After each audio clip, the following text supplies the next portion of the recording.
ओम श्री परमात्मने नमः। अथ प्रथमोऽध्यायः। श्लोक संख्या 30 से अध्याय अंत पर्यंत तक। गांडीवं स्रंसते हस्तात्वकचैव परिदह्यते न च शक्नोम्यवस्थातुं भ्रमतीव च मे मनः। अर्जुन बोले, हे कृष्ण, युद्ध की इच्छा वाले इस सारे कुटुंब समुदाय को देखो। जब अर्जुन ने कुटुंब समुदाय को अपने सामने देखा कि ये तो मेरे अपने ही हैं, जिन गुरुओं से मैंने शिक्षा ली, जिन पितामह की मैं गोद में खेला और कुल गुरु आचार्य से भी तो शिक्षा प्राप्त की, और ये मेरे सारे सगे संबंधी हैं। जब उनको देखा तब अर्जुन कहते हैं उसके अंग स्थिर हो रहे हैं, मुख सूख रहा है तथा मेरे शरीर कांप रहा है, रोंगटे खड़े हो रहे हैं और हाथ से गांडीव धनुष भी गिर रहा है और त्वचा भी जल रही है। अर्थात जलन पैदा हो रही है कि जिसको हम मारना चाहते हैं वो तो मेरे सारे अपने ही हैं। मेरा मन भ्रमित सा हो रहा है और मैं खड़े रहने में भी अपने आप को असमर्थ पा रहा हूं। निमित्तानि च पश्यामि विपरीतानि केशव न च श्रेयोनुपश्यामि हत्वा स्वजनमाहवे। अर्जुन कहते हैं, हे केशव, मैं लक्षणों को भी विपरीत देख रहा हूं और युद्ध में स्वजनों को मारकर श्रेय भी नहीं देख रहा। जिस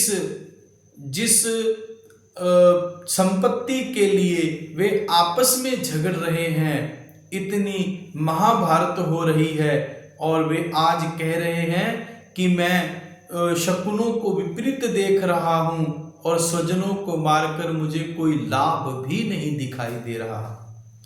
नाकांक्षे विजयं कृष्ण न च राज्यं सुखानि च किं नो राज्येन गोविंद किं भोगैर्जीवितेन वा। हे कृष्ण, पहले तो अर्जुन कह रहा था कि मैं अपनी संपत्ति का अधिकारी हूं और मुझे राज्य मिलना चाहिए, लेकिन अब क्या कह रहा है, हे कृष्ण, ना तो मैं विजय चाहता हूं, न राज्य चाहता हूं, न सुखों को चाहता हूं। हे गोविंद, हे गोविंद, हम लोगों को राज्य से क्या लाभ है, भोगों से क्या लाभ। जिन स्वजनों को मारना चाहता हूं, फिर हम जीकर भी क्या करेंगे। येषामर्थे कांक्षितं नो राज्यं भोगाः सुखानि च त इमे वस्थिता युद्धे प्राणास्त्यक्त्वा धनानि च। जिनके लिए हमारी राज्य, भोग और सुख की इच्छा है, वे ही ये सब अपने प्राणों को और धन की आशा का त्याग करके युद्ध के लिए आए हैं। आचार्याः पितरः पुत्राः तथैव च पितामहा मातुलाः श्वशुराः पौत्राः शालाः सम्बन्धिनस्तथा एतान् हन्तुमिच्छामि ज्ञतोऽपि मधुसूदन अपि त्रैलोक्यराज्यस्य हेतोः किं नु मही कृते। आचार्य पिता पुत्र, उसी प्रकार पिता माँ, मामा ससुर पौत्र साले अन्य जितने भी संबंधी हैं, अगर वे मुझ पर प्रहार करें तो भी मैं इनको नहीं मारना चाहता। हे मधुसूदन, मुझे त्रिलोक का राज्य मिलता हो तो भी मैं इनको नहीं मारूंगा, और पृथ्वी के लिए तो मारूं ही क्यों। तो फिर ये युद्ध क्यों कर रहे हैं, क्यों हो रहा है ये युद्ध? थोड़ा विचार करें। जिन पृथ्वी के लिए सबने और कुंती माता की आज्ञा से युद्ध करना स्वीकार किया था, और आज जब युद्ध शुरू होने जा रहा है, भगवान कृष्ण ने रथ को मध्य भाग में ले आया, कहा कि कुरुवंशियों को देखो। जब अपने स्वजनों को देखा तो मोह जागृत हो गया, और अब कह रहा है कि मैं इनको मारना नहीं चाहता। पहले उत्साह था कि लेके जाओ मेरे रथ को, और रथ को मध्य भाग में खड़ा करो, मैं इनको देखना चाहता हूं कि मेरे साथ युद्ध करने के लिए कौन कौन आए हैं। अब कह रहे हैं, क्या कह रहा है अर्जुन, क्या कह रहे हैं कि मैं इनको मारना नहीं चाहता। तो फिर पृथ्वी के लिए तो मारूं ही क्यों, चाहे मुझे त्रिलोकी का राज्य मिल जाए। तो फिर ये झगड़ा क्यों हो रहा है, थोड़ा विचार करना चाहिए। निहत्य धार्तराष्ट्रान् का प्रीतिः स्यात् जनार्दन पापमेव श्रयेदस्मान् हत्वैतानाततायिनः।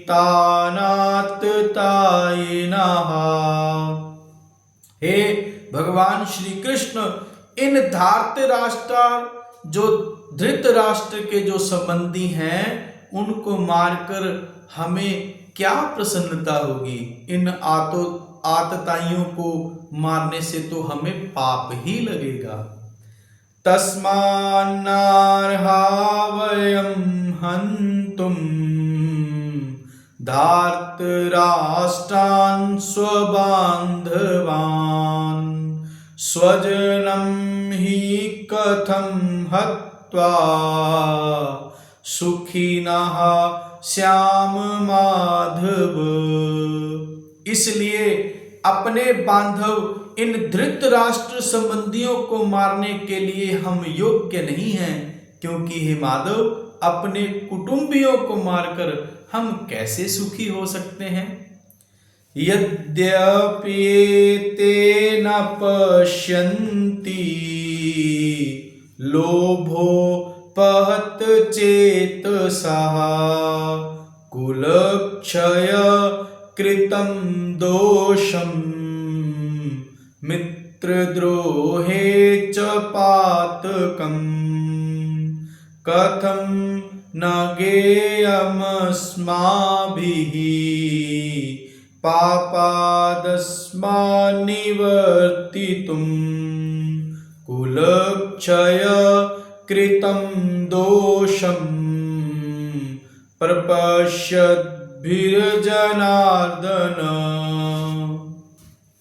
यद्यपि लोभ के कारण जिनका विवेक विचार लुप्त हो गया है, ऐसे ये दुर्योधन, दुशासन, कर्ण आदि कुल का नाश करने से होने वाले जो दोष होंगे, मित्रों के साथ द्वेष करने से होने वाले पाप को नहीं देखते, तो भी हे जनार्दन, कुल का नाश करने से होने वाले दोष को ठीक ठीक जानने वाले हम लोग इस पाप से निवृत्त होने का विचार क्यों नहीं करते।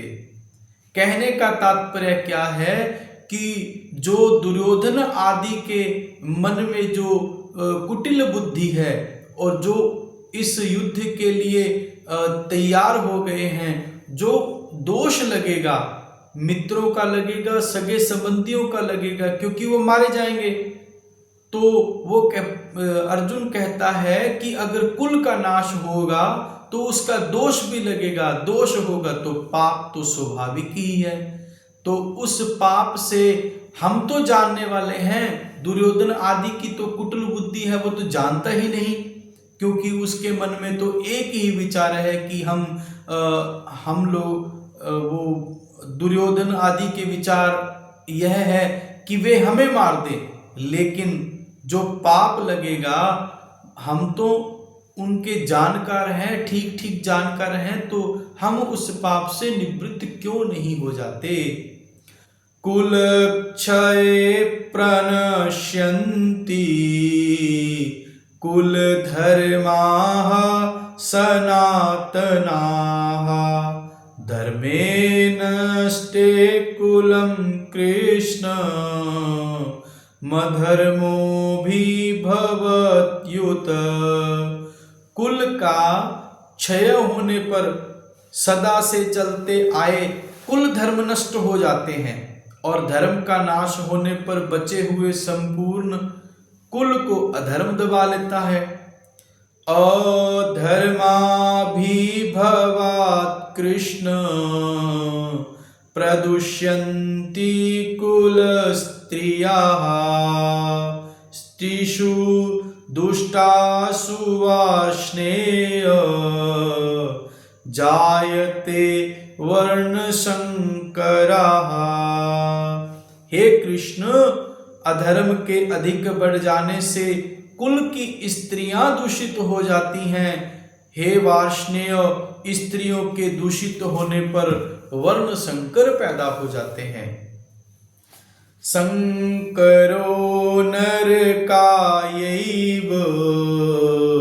कुलज्ञानां कुलस्य च पतन्ति पितरो येषां लुप्तपिण्डोदक क्रियाः। वर्णशंकर कुल घातियों को और कुल को नरक में ले जाने वाला ही होता है। श्राद्ध और तर्पण न मिलने से इन कुल घातियों के पितर भी अपने स्थान से गिर जाते हैं। दोषैरेतैः कुलज्ञानां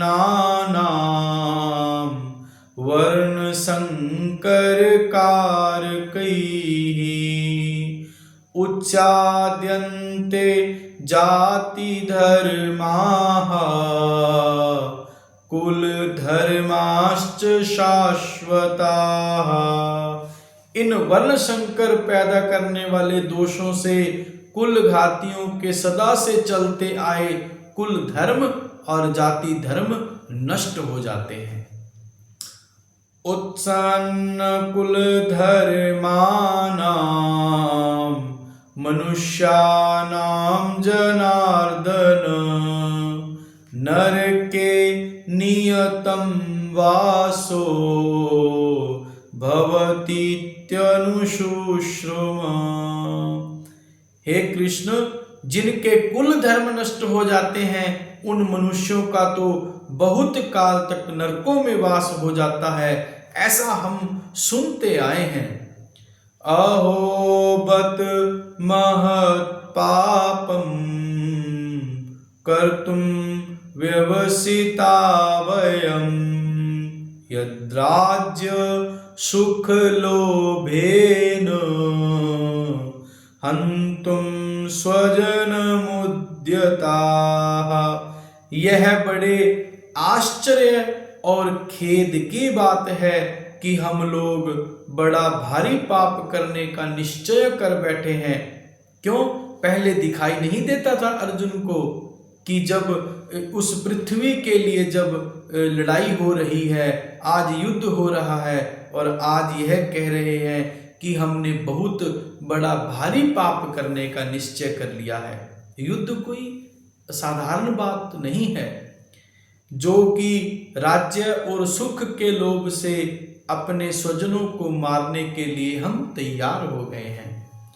यदि माम प्रतीकारम् अस्त्रं शस्त्रपाणयः धार्तराष्ट्ररणे हन्युः तन्मे क्षेमतरं भवेत्। अगर ये हाथों में शस्त्र अस्त्र लिए हुए धृतराष्ट्र के पक्षपाती लोग युद्ध भूमि में सामना न करने वाले तथा शस्त्र रहित मुझे मार भी दे, मेरे लिए यह बड़ा हितकारक होगा। संजय उवाच एवमुक्त्वार्जुनः संख्ये रथोपस्थ उपाविशत् विसृज्य सशरं चापं शोक संविघ्नमानसः।